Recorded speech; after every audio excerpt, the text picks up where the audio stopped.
कौन ऐसा हिस्ट्री जाता है ना का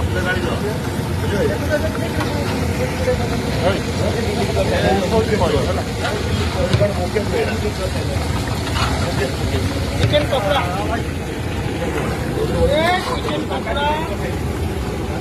ये होली का ऑफर है, इसको खाना है छतर से कलेली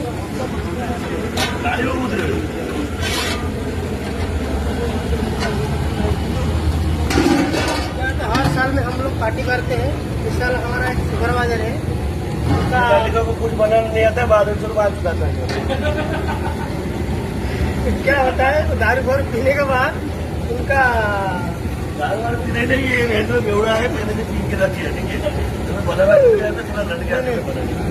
जो बनाने वाला है वो बनाता है तो सही ढंग से, लेकिन दारू पीने के बाद जो होता है आप समझ लो, हम आगे नहीं बोलना चाहते। दारू का कुछ नहीं आता है वो